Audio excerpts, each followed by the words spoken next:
Sometimes while programming, you might need to format a particular number.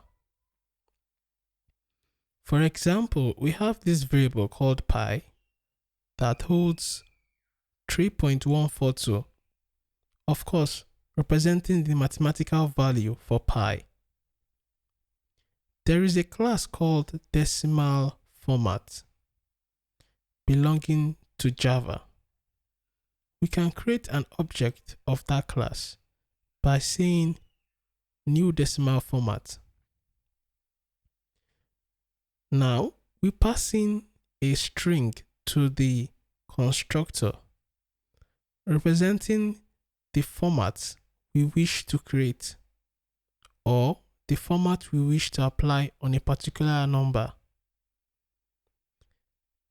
Now that we have our format, we can apply it on the variable pi by saying decimalf, which is a reference to the decimal format, and then say dot format, and in the bracket we pass in the number we want to format. In the format, we have a pound sign, a decimal point, and then 2 pound signs. This simply says format the number in such a way that we have a number, a decimal point, and 2 decimal numbers after that. So when we look at the output, it rounded up 3.142 to 3.14.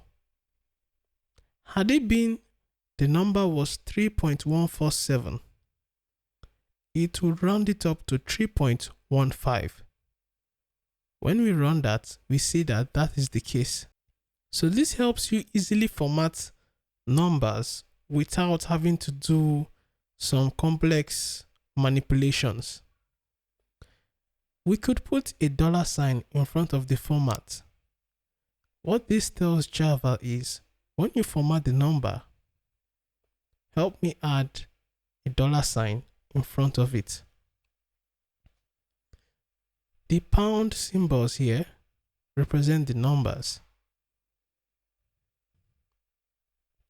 Let's say we had a value of 100,000 and we wanted to print it out with comma.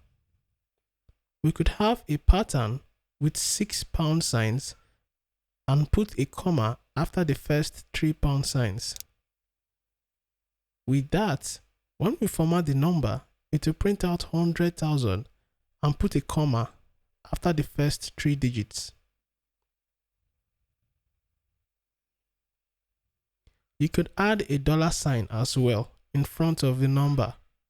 Now, you're free to put the comma anywhere you like. I could put it after the first 2 digits, and after the first 2 digits, it will put a comma. So with this, you can manipulate the format.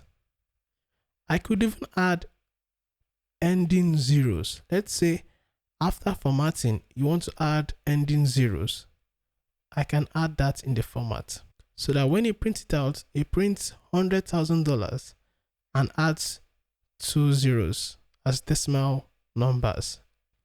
This is a brief overview of what you can do with decimal format. It's quite interesting, and you can go and read further on what you can accomplish using this class.